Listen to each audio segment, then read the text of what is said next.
been a persistent challenge in Nigeria, despite previous GDP growth trends and government's efforts to eradicate poverty. This deplorable condition has led to food insecurity, high maternal and infant mortality cases, diseases related to poor environmental health, low school attendance, and inadequate means of livelihoods, most times resulting in gender inequality.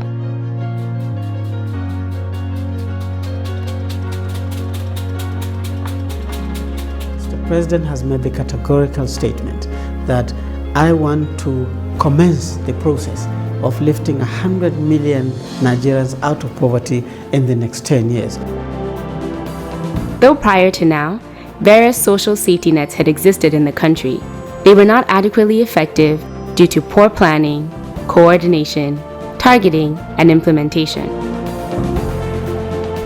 Government was interested in addressing extreme poverty.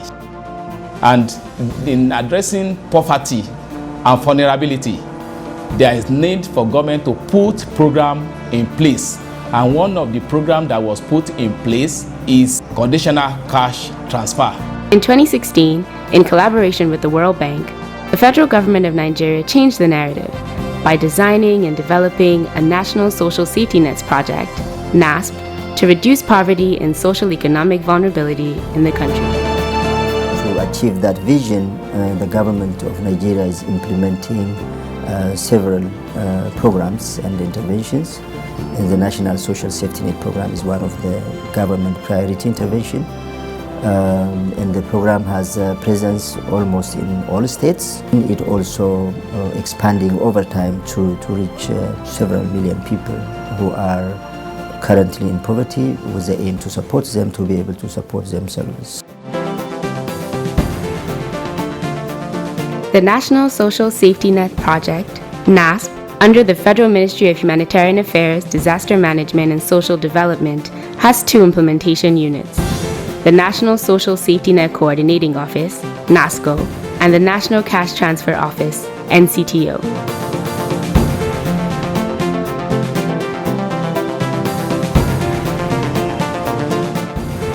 NASCO is responsible for building the National Social Register, NSR, consolidating existing social safety nets programs, and setting standards, among others, at the federal level.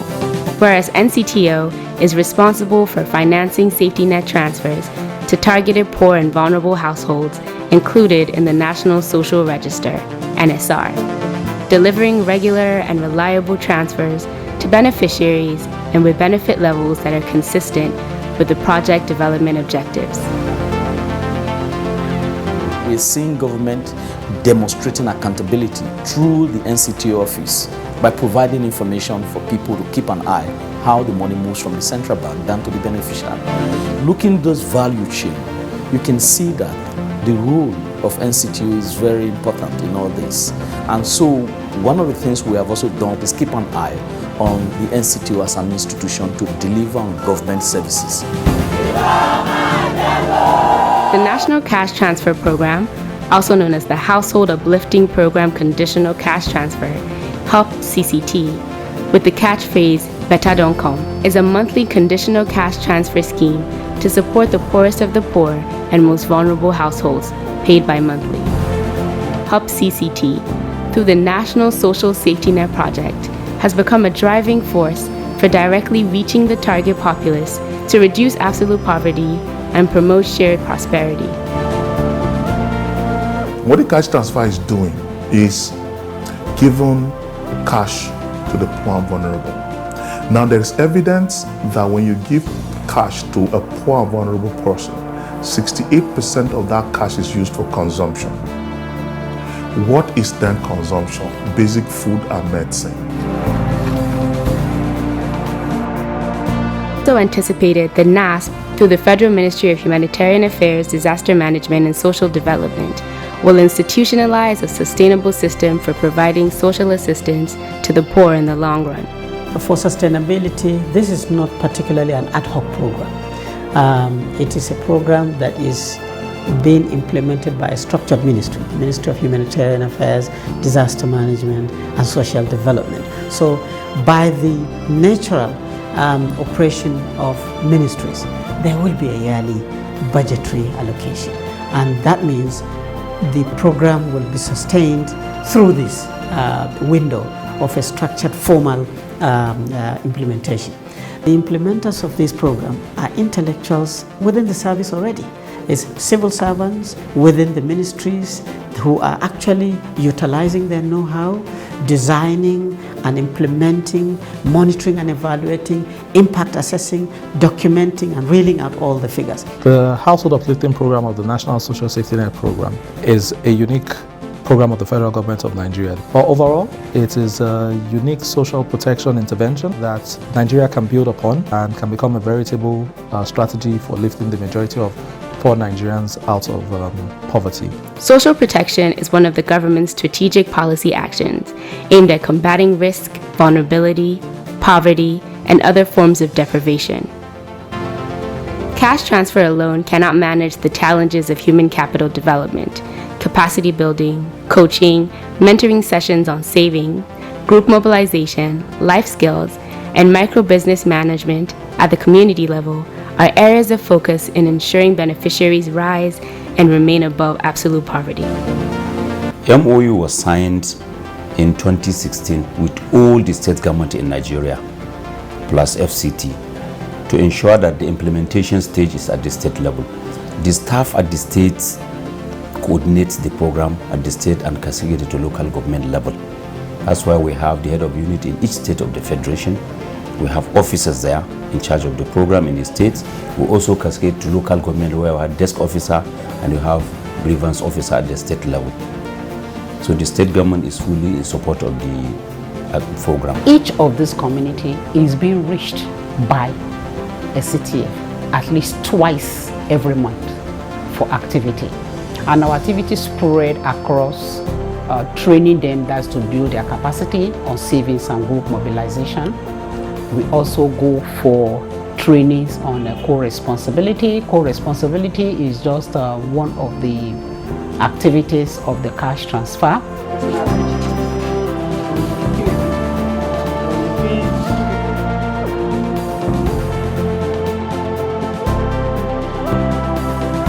The program focuses on the poor and vulnerable households, PVHHs, in Nigeria. The PVHHs are identified through a combination of geographic and community-based targeting mechanism. Targeting is conducted by the states. Simultaneously, the National Social Safety Net Coordination Office, NASCO, supports and guides the process. The identified PVHHs from the process are included in the National Social Register.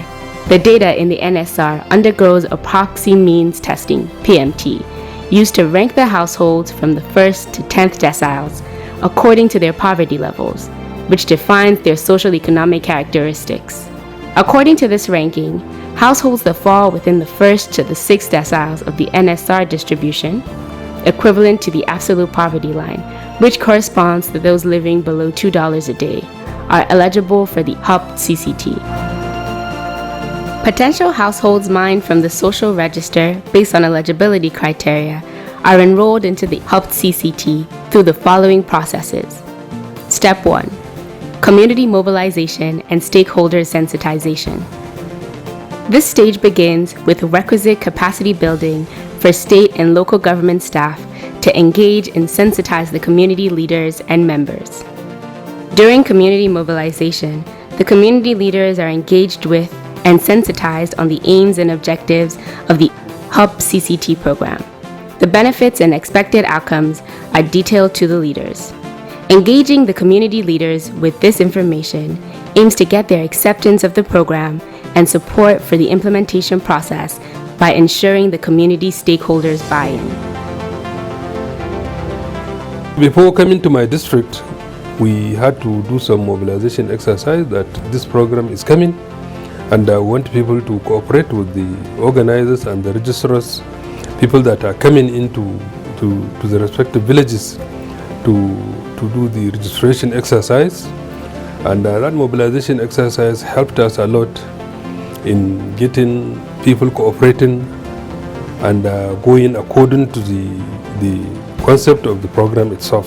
Since my about 40 years on the throne, I have not witnessed this type of thing. If any government had ever done this, I cannot remember that government, which shows that this government is unique, particularly in remembering the people at the grassroots. This activity highlights poverty reduction through human capital development by promoting sustainable livelihoods and building the resilience of benefiting households and communities to withstand economic shocks and risks.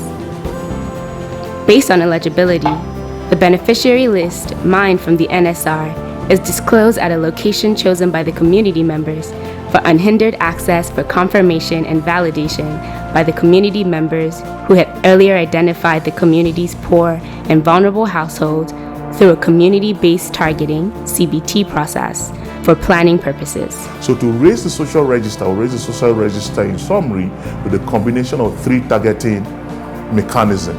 One is the geographical mapping, the poverty map. The second one is a community-based targeting system which allows the community members themselves identify those who are poor and vulnerable that are then registered into the social register. And the third one is the proximity test that ranks these poor and vulnerable homes which are already contained in the social register from the poor to the poorest for any social intervention. So once it comes back, we already have a pre-programmed equation that takes the indicators that we have received from the field, the information taken from those families, that then further matches those families within the register from the poor to the poorest. Programs like the cash transfer will then mine or target individuals from the lowest of the poverty pyramid. This eligibility criteria corresponds to households that falls within the 1st to 6th decile of the National Social Register. So all households that fall within the 1st to 6th decile of the National Social Register are considered eligible for conditional cash transfer, and it is on the basis of this criteria that poor and vulnerable households are mined from the National Social Register for enrollment into conditional cash transfer program. Data capture of beneficiaries of the program is done electronically. Beneficiary orientation. Another process during which potential households are enrolled in HUP-CCT is by giving the beneficiaries basic orientation about the program. The orientation covers information including the background, aims and objectives of the programs, roles and responsibilities of associated parties, and information on the grievance redress mechanism, GRM, a tool for seeking redress on dissatisfaction with program implementation.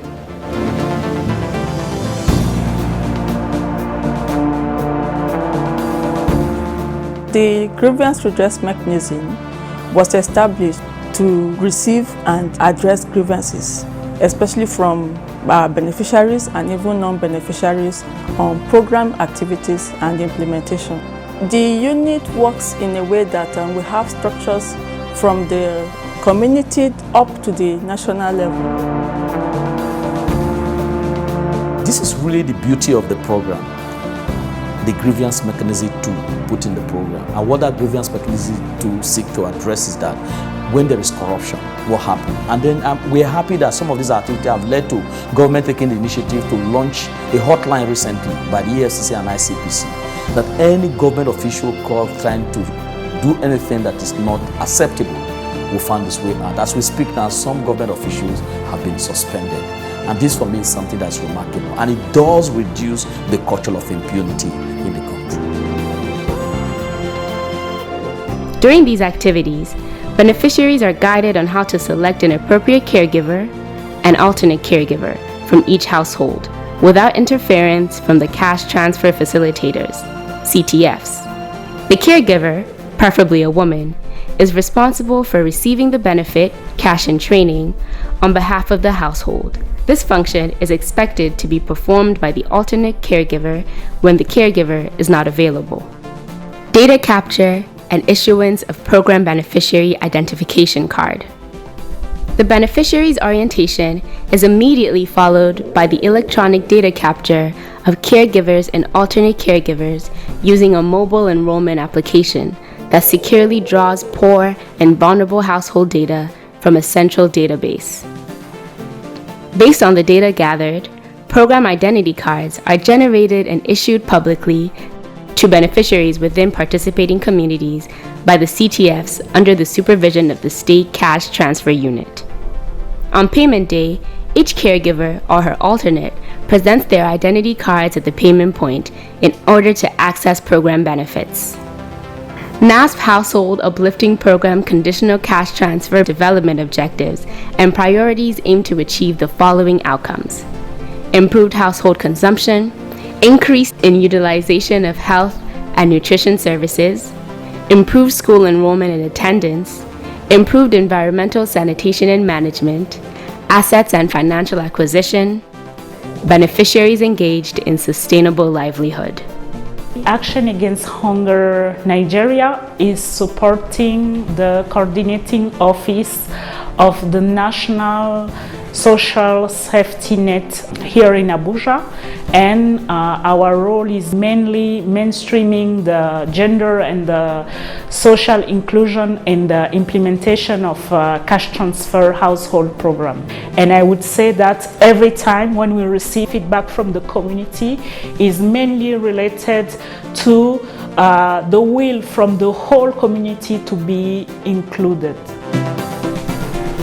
Ndị kụziere abịa kụziere anyị ejiri akwa were mara anyị atụ na ọ bụrụ na anyị eweta akwa ofu akwa na ọ gịnị ka anyị ga-eji eme so ọtụtụ shara ihe dị iche iche mana nchịkọta ya ofu onye si na ọ ga-eweta akwa ahụ tinyere ya hash ya injin na hash ya na ọ ga-amụta nwa ọ mụta nwa ahụ ga-apụtakwa ọzọ ewere ya na-ama na ejikwe ibe ọla amụtakwa a na-azụta ọzọ. The program has 3 components, accompanied by capacity building with coaching and mentoring to deliver timely and accessible cash transfers to beneficiary households. The first component is the conditional cash transfer. This provides a targeted monthly base cash transfer of 5,000 naira to the eligible beneficiary household mined from the NSR. The transfer is to help improve the consumption levels and to encourage them to develop saving skills. The overall objective is to reduce poverty, prevent vulnerable households from becoming poorer, and build their ability to be better than what they were before they started benefiting from the program. The second component is the top-up cash transfer, where an additional 5,000 naira is made available to a subset of the HUP-CCT beneficiaries upon fulfilling certain conditionalities. Beneficiaries who qualify for the top-up cash transfer must participate in activities contributing to their human capital development and sustainable environment. Beneficiaries are expected to adhere to the specified conditions attached to the top-up transfer. These conditions are referred to as co-responsibilities. Each state is expected to pick at least one area of co-responsibility that reflects the state's challenges from the following sectors: education, environment, health, and nutrition. Eligible household for top-up must have one or more members who meet the following: education, children between 5 and 15 years old, and a girl child of school age 10 to 18 years old. Environment, household members between 18 and 40 years old, preferably women. Health, pregnant women or children between the ages of 0 to 5 years. Nutrition, children 0 to 5 years. The objective of the top-up cash transfer include the following: education, to increase children's school enrollment attendance. Environment, to address environmental hazards to improve productive assets. Health, to improve utilization of health facilities for antenatal care, postnatal care, and child immunization. To improve children's nutrition. In addition to the first type of transfer that the beneficiaries are collecting, the program has looked at giving additional support to the beneficiaries to stimulate the demand for health and educational services in the area of improvement in school attendance and enrollment for the beneficiaries, also help pregnant mothers to attend antenatal and also take their children below the age of 5 for immunization.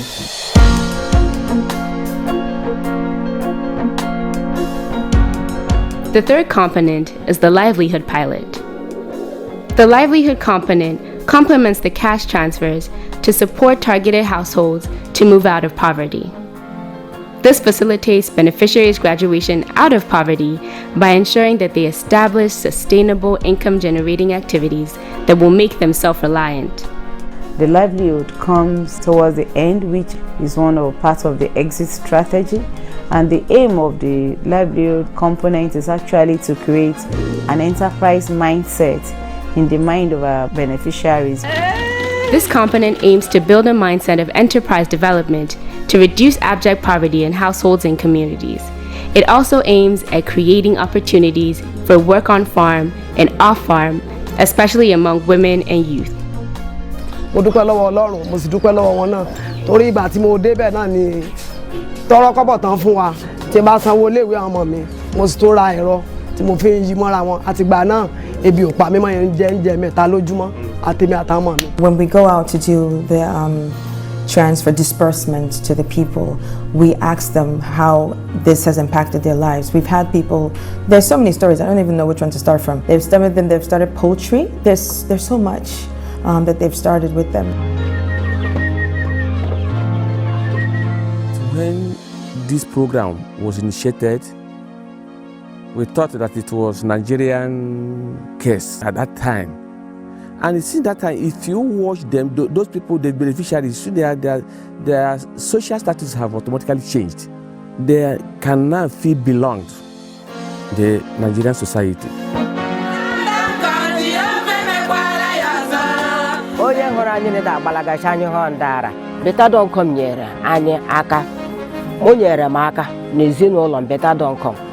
The fourth component is the capacity building.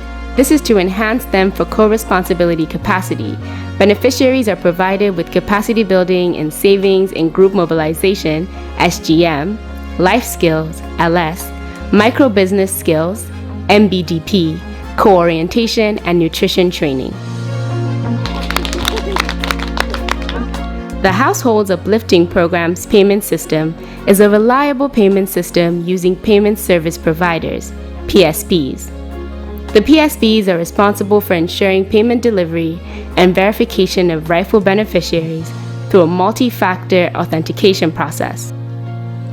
The payment process is divided into beneficiary banking, payment preparation, disbursement, and payment report, reconciliation, and funds return. As soon as the enrollment process is being done, because we have a unit that enroll these beneficiaries. So as soon as the enrollment is being done, then the payment system generates the list of these poor and vulnerable households, and then which is being shared with the engaged payment service providers through a machine-to-machine communication. So there's no interface in this sharing of data. So as soon as this is being shared with the payment service providers onboard these beneficiaries by creating an account for these beneficiaries, either wallet or a virtual wallet. So as soon as these accounts are being created, the payment service providers shared back these account details with the payment information system, and that forms the payment database. So on the day of payment, the beneficiaries present this authentication token to the payment service provider's agent on the field. So as soon as this is being presented, the agents authenticate the beneficiaries.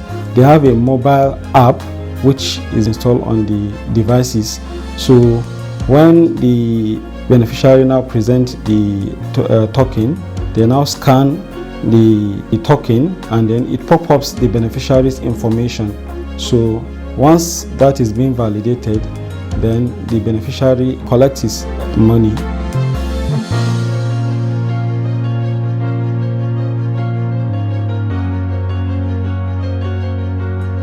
The Household Uplifting Program Conditional Cash Transfer has enrolled 1,600,000 beneficiaries across 36 states and FCT. And enrollment is an ongoing process. It's a process among the activities of national cash transfer. which allow us to establish our national beneficiary register to be able to be part of the program. The program ensures all activities are carried out as expected by building high-level capacity, making available adequate manpower, and ample trainings at all project implementation stages in the states, local government areas, LGAs, and communities. To ensure the set objectives are being fulfilled, indicators are disaggregated at the state and local government levels to track performance and identify good performance cases, as well as where additional assistance is needed. There are a number of new monitoring mechanisms put in place. For example, there is now the team in the field, independent third-party monitoring, mobilized to all states from very independent point of view, including civil society organizations, independent from the implementers who are in the field, to go down on the ground and discuss with beneficiaries, discuss with local implementers, and identify what the gaps are, whether the program is implemented as designed, whether the beneficiaries are receiving their entitlement as designed, whether there are any leakages, any risks related to implementation or fiduciary issues. The program target covers gender and people with disabilities. In the implementation process, gender and disability data are automatically taken care of when a household is identified. The Household Uplifting program has achieved the purpose for which it was established. Why? Because it has covered the whole Nigeria, now 36 states plus FCT.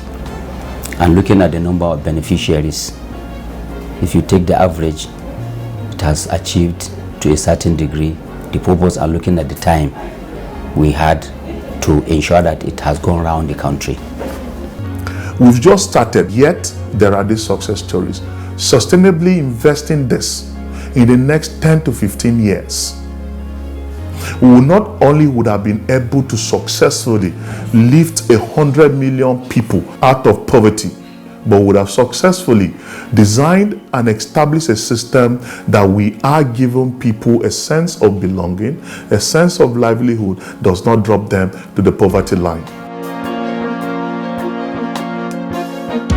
Indeed, a cursory appraisal of the project shows a streak of success stories in meeting poor and vulnerable household identity field needs.